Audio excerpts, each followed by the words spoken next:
Os episódios 3 e 4 de Maul, Lorde das Sombras estão entre nós, então vem comigo pro nosso vídeo de análise completa. Lembrando que esse vídeo terá spoiler pros episódios 3 e 4, e claro, se você quiser acompanhar a nossa cobertura completa da série, se inscreve no canal para não perder os próximos vídeos e deixa aquele like e o hype para que esse vídeo atinja mais fãs de Star Wars. Bom, o título dos episódios são Whispers in the Unknown, ou Suspiros para o Desconhecido, and Pride and Vengeance, ou Orgulho e Vingança. Esse episódio ele começa com o Darth Maul atraindo a Devon como uma aranha atraindo uma mosca para sua teia. Logo de cara, a gente já tem uma referência bem interessante a Clone Wars. O Maul tá ali sentadinho, ajoelhado para tomar um chá, seguindo ali uma estética samurai, bem oriental, lembrando bastante a cena em que o Kanan corta o seu cabelo depois de ter ficado cego em Rebels e que depois foi replicado pela Sabine em Ahsoka também. Mas o detalhe que eu quero comentar aqui é justamente uma ligação com esse chá e o passado do Maul. Para quem não se lembra, em The Clone Wars, a gente viu o Pre-Vizsla, que era o então líder do Death Watch, tomando esse mesmo chá com o próprio Darth Maul. E lá eles estavam na Lua de Concórdia, local onde os Death Watch viviam isolados, discutindo como seria a tomada de Mandalore. Então, na mente do Maul, esse é o momento de atrair a confiança da Devon e tentar trazê-la para o seu lado, justamente como o Pre-Vizsla fez com ele naquela ocasião. E o Maul, ele inicia essa aproximação indo aos poucos e provocando a Devon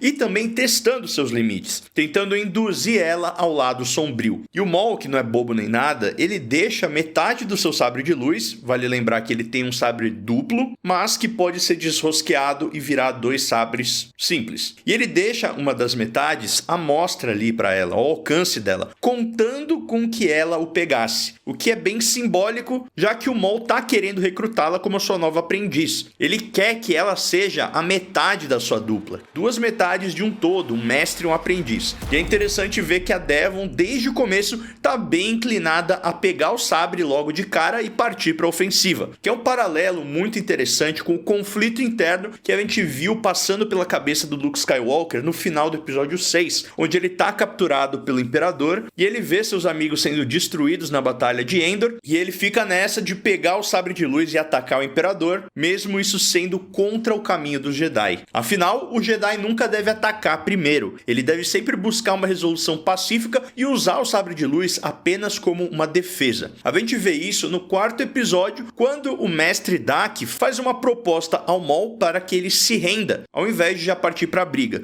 E ele só liga o seu sabre depois que o Maul ligou o dele, ou seja, já quando não tinha mais nenhuma coisa para ser feita. Todo esse pedaço do episódio é basicamente uma entrevista de emprego do Maul com a Devon, e dá para dizer que ela passou. Ela mordeu a isca, pegou o sabre de luz dele, viu que era vermelho, nem se importou, cedeu a sua raiva e lutou com ódio, até no final ali, conseguindo dar um chega pra lá pro Maul. E aproveitando essa nova série do Darth Maul, o pessoal da Hixford pensou numa promoção sensacional para você conseguir pedir o seu sabre de luz do Sith com até 15% de desconto. Do dia 4 de abril até o dia 20 de abril, todos os sabres da Hixford de personagem Sith e do lado sombrio estão com 5% de desconto no site. Usando o nosso cupom que é MANDO, você garante mais 5% e claro, pagando no Pix, você garante mais 5%, totalizando 15% de desconto no seu pedido. E agora é a hora perfeita para você garantir o seu sabre de luz e ele chegar a tempo de você ir no cinema assistir O Mandaloriano e Grogu com o sabre. Não é segredo para ninguém que uma das grandes tradições dos fãs de Star Wars é ir no cinema com seu sabre de luz e iluminar a sala de cinema. Então, se você pedir agora em abril, até o filme que vai ser lá dia 21 de maio, já tá aí, você pode se juntar a nós para essa missão. E cara, aqui entre nós, os sabres de luz do Darth Maul são duplos, então por esse valor você tá meio que pagando por 2 sabres. Com esse descontão vale muito a pena. Você pode pegar um amigo aí que também quer um sabre e rachar, e aí cada um fica com uma metade. Os sabres são lindíssimos. E claro, se você estiver namorando algum sabre de luz de algum Sith, você também pode ir aí e aproveitar e pedir, tá bom? Mas voltando aqui pro vídeo, e ainda durante esse papo com a Devon, o Maul ele levanta uma reflexão que lembra muito o que o Dukan pensava e também foi um dos motivos dele deixar a Ordem Jedi. Ele enxergava que a Ordem Jedi havia se dobrado às vontades do Senado e estava sendo usada por eles. Já do outro lado, Maul enxergou como ele e a doutrina Sith da a regra de 2 foram usados para os planos individuais do Palpatine, para conquistar o poder para si só. Ambos aprendizes foram descartados pelo Darth Sidious, que mesmo sem saber, tinham a mesma visão, mesmo de lados opostos. E novamente, durante toda essa cena e essa parte do episódio, a Devon está envolta em sombras escuras e uma luz vermelha, o que reforça aquela teoria que eu falei na semana passada, de que ela eventualmente se tornará a Darth Talon. Inclusive, semana passada o vídeo já tinha sido editado, mas a gente teve a confirmação e o anúncio de que teremos uma segunda temporada de Maul Lorde das Sombras. Isso demonstra uma enorme confiança da Lucasfilm nesse projeto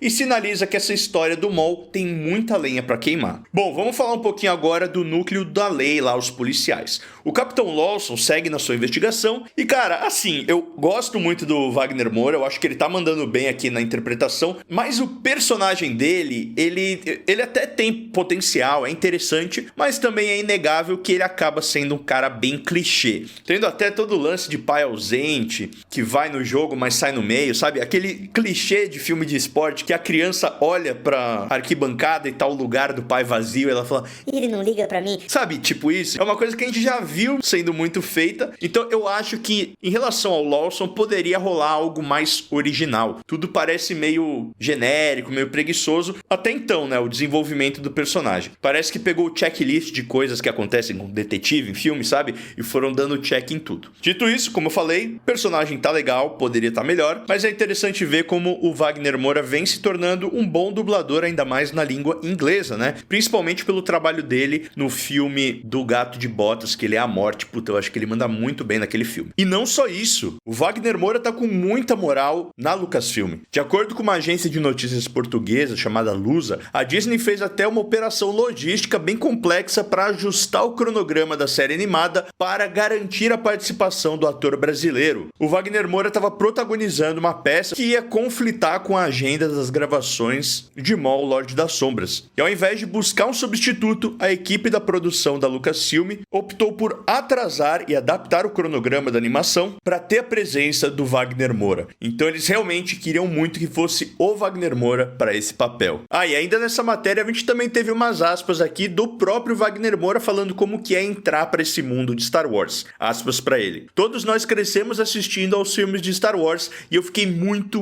animado por fazer parte disso. E para ser honesto com você, isso era algo que para um brasileiro é como você nunca imagina que vai fazer parte do universo Star Wars. Eu lembro que quando eu vi o Diego Luna fazendo Endor, eu pensei, uau, como isso é importante em termos de representatividade para jovens latinos assistindo isso, e me peguei pensando, nós podemos fazer parte de um marco cultural tão importante da cultura pop. Então é isso, seja muito bem-vindo aí, Wagner Moura, ao universo de Star Wars. Falando do jogo do Riley, o filho do Lawson, eu tentei analisar muito bem o bastão, a vestimenta, o estádio, para ver qual que é o esporte que ele tá praticando. Até então, a gente não tem a confirmação do nome desse esporte, mas pelo bastão que ele tá usando e tal, me lembra algo parecido com o lacrosse aqui do nosso universo. Dito isso, se a gente for levar em consideração o Legends de Star Wars, tem um esporte que chega muito perto do lacrosse, que é conhecido como Graph-Ball, que é um dos esportes mais populares da galáxia. Apesar disso, olhando aqui o estádio e as vestimentas, não é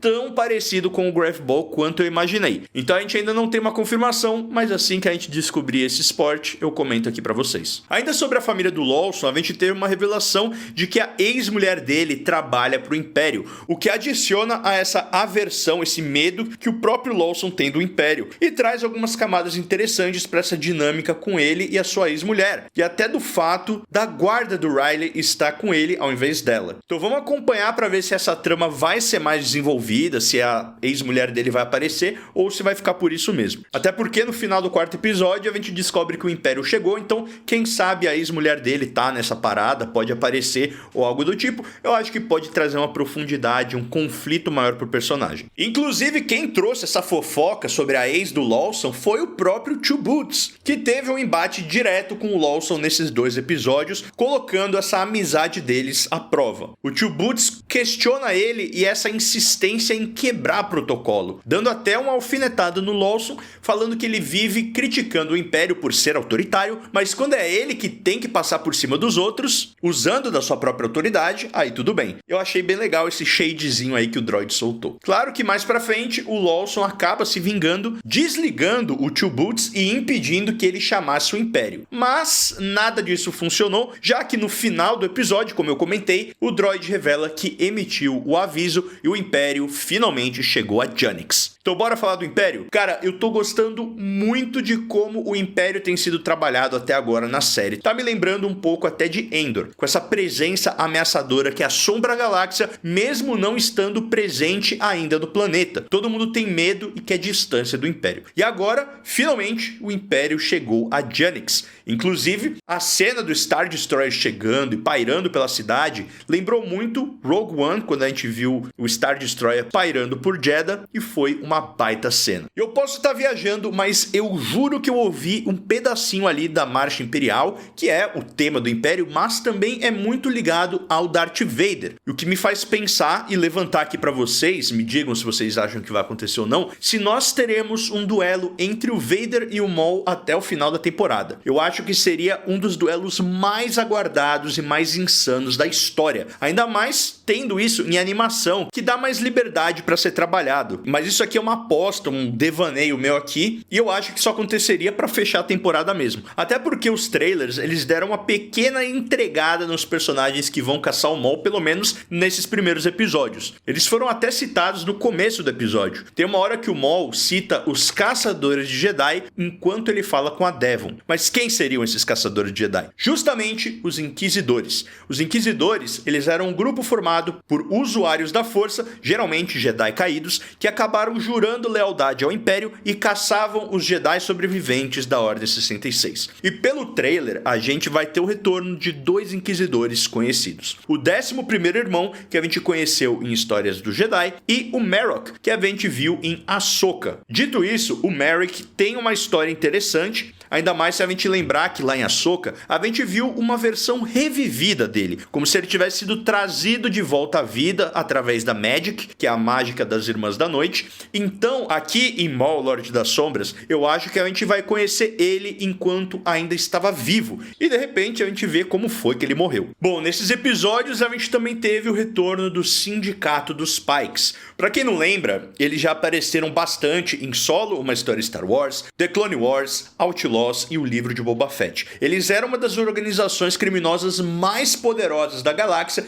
e controlavam o comércio ilegal de especiarias. Aqui a gente volta até pro planeta natal deles, que é Obadiah, um mundo sombrio localizado na orla exterior, que é nebuloso e marcado por essas enormes montanhas rochosas, onde o cartel administrava sua vasta rede de contrabando. Aqui a gente acompanha a Arapuca do Maul para surpreender o Imperador Marg Krim. Mas eu confesso que deu para telegrafar que aquele Zabrak não era o Maul. E outro detalhe que vale a pena a gente comentar aqui também é sobre como o Lutivário tá navegando por essa situação. A cena brinca com essa dualidade do personagem estar atuando ou não. A cena quer que a gente acredite que ele tá tentando passar o Maul para trás, mas depois é revelado que não. Porém, os trejeitos dele me dão a entender que dentro da cabeça dele, ele realmente acreditava mais nos Pikes do que no Maul e tava assim tentando sabotar o plano do Maul. E esse personagem, eu já falei que eu gostei bastante dele, achei ele bem interessante. Ele me lembrou bastante o Pinguim da série da HBO Max. E o Oswald Cobblepot, ele também escancara esse tipo de arquétipo que é muito presente em filmes de gangster, filme de máfia, que é daquele mafioso covarde, mas que na sua covardia ele tem a sua maior arma de sobrevivência. Em um mundo onde os mafiosos e os mocinhos morrem por causa de honra ou orgulho, o Pinguim e o Lutivário preferem ser mais práticos. Eles mudam de lado e traem quem for preciso para continuarem vivos. A ideia de que é melhor ser um covarde vivo do que um herói morto faz com que eles vão mais longe na trama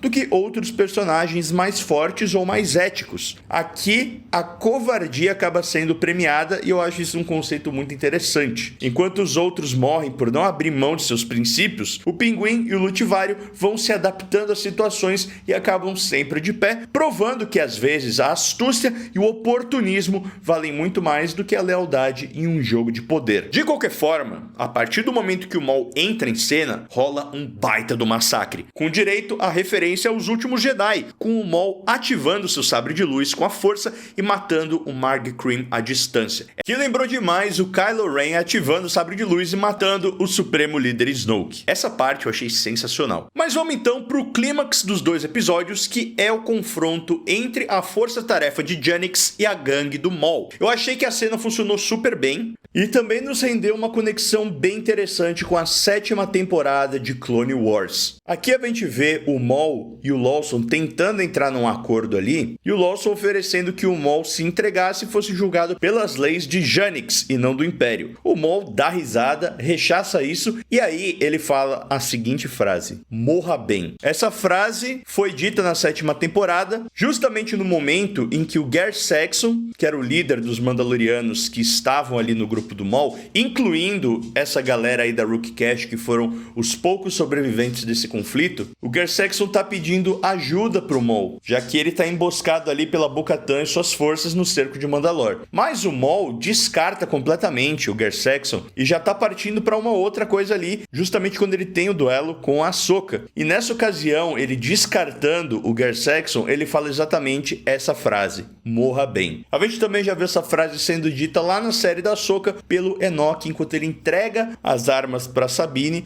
e libera ela em Perídia para também ir de arrasto. Mas o mais legal de tudo isso, claramente, foi o duelo entre o Maul, Dak e Devon. Tanto visualmente, com a tela dividida entre o azul e o vermelho dos sabres, coisa linda, mas é interessante a gente pontuar também a forma de combate de cada um nessa cena. Com o Maul fazendo a mesma posição de guarda que ele fez lá no duelo de Naboo em Ameaça Fantasma, posição clássica dele, enquanto a Devon tá com a mesma posição que o Qui-Gon e o Obi-Wan usavam, que é justamente da forma 1 de combate, que é a Chi-Cho. Esse estilo de combate é mais focado em desarmar o seu oponente e é a primeira forma de combate ensinada a todos os Padawans, e também é o mais utilizado por iniciantes. Já o Mestre Dak está usando a forma 5, a Xian, que é um estilo de combate com sabre de luz focado em contra-ataques poderosos e dominação do oponente. Desenvolvida a partir da forma 3, a Soreço. Ela prioriza transformar defesa em ataque imediato, usando força física e deflexões ativas para vencer rapidamente. Ah, e falando do Mestre Dak, na semana passada eu tinha especulado qual seria a espécie dele. E agora temos uma confirmação. Ele não é da mesma espécie da Vergere que eu tinha comentado, e também não é da espécie Vurk, que é a espécie do Jedi Coleman Trevor que a gente viu ali em Ataque dos Clones. A espécie do Dak é uma espécie nova, inédita, chamada Mozik. Então fica aí a confirmação. Já a forma do Maul é a forma 7, conhecida como Juyo. Essa é a forma mais agressiva e caótica e focada na lâmina dupla, tendo grande ênfase em velocidade, ataques implacáveis e fúria, e é frequentemente descrita como sendo uma forma de combate graciosa, porém maligna. E a coreografia no geral é excelente, mas o que rouba a cena aqui é o papo entre eles. O Maul questiona que os Jedi não sabem viver, apenas sobreviver. Eles não entendem que se eles usassem o poder deles para dominar os outros, eles não dependeriam da boa vontade dos outros pedindo esmola. E essa é uma discussão que retrata muito bem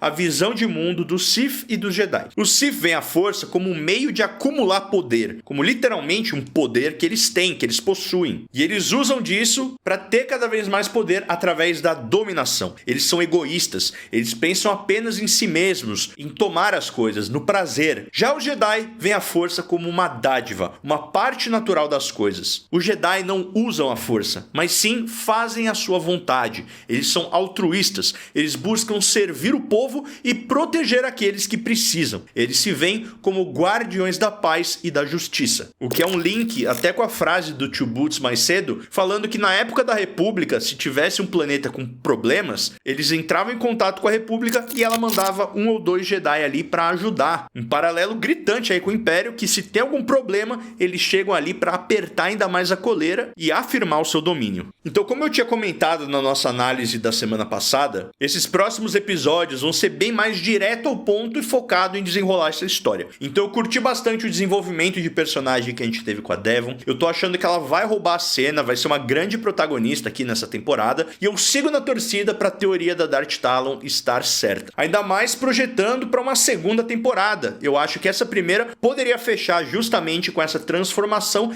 e deixar a próxima temporada com o arco dela e do Darth Maul tomando esse submundo da galáxia pelas sombras. Exatamente como era o plano original do George Lucas para uma trilogia sequel. E mais uma vez eu preciso destacar a animação dessa série. Eu tô curtindo demais esse estilo, onde cada frame parece uma pintura, tá lindo demais. E quando eu falo isso não é exagero, porque a gente teve uma entrevista com os produtores executivos da série, e eles disseram que Maul, Lorde das Sombras, apresenta um estilo de animação com pinceladas expressivas, lá ele, ao longo de toda a série. Aspas aqui pro pessoal. Retomamos métodos tradicionais de produção, como pintura a óleo sobre tela e pintura fosca. Na verdade, fizemos pinceladas físicas em painéis de vidro. E você sente isso, principalmente quando a gente tá vendo as paisagens, as pinturas da cidade, você sente que são ali feitas mesmo de pincel. Eu achei isso sensacional. E outro factoide aqui pra vocês é que Janix foi inspirada em Gotham, a cidade do Batman. E depois que você vê isso e linka com aquelas referências de Cavaleiro das Trevas que a gente viu no último episódio, tudo faz muito sentido. E pra mim essa referência ficou sensacional porque o Batman é o meu herói favorito. E também a trilha sonora do gênio Kevin Kiner e o design de som da série, que tem sido muito bem trabalhado, mesclando as músicas com os efeitos sonoros das cenas, principalmente na cena dos Pikes e do Darth Maul com a Devon lá no começo.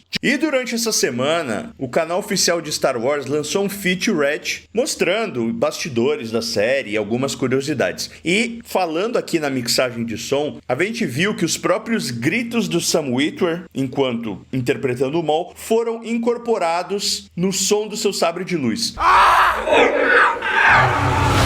A gente até consegue ouvir pedaços disso no duelo dele com o Dak e com a Devon, principalmente quando ele mexe agressivamente o sabre para se defender ou para desviar de blasters. A gente consegue ouvir esse urro do Sam Witwer, e eu acho que combina demais com essa questão da agressividade e, volto a dizer, mostra como eles estão tomando liberdades e elevando vários níveis técnicos da série, entre eles a mixagem de som. De qualquer maneira, semana que vem teremos mais 2 episódios que vão marcar a metade da temporada. Então podemos esperar muito mais ação e conflito com essa chegada do Império. Sem falar que esses episódios de Maul, Lorde das Sombras se tornaram uma das coisas mais bem avaliadas pela crítica e pelos fãs no Rotten Tomatoes, começando com 100% de aprovação dos críticos e 94% de aprovação dos fãs. E a gente teve a oportunidade de assistir 8 episódios da série, então só vou falar pra vocês que a série só vai melhorar. Valeu, Adriano Ticiano, Igor S, Matheus Santos, Vitor Bertoli Nascimento, Drônimo de Brasil,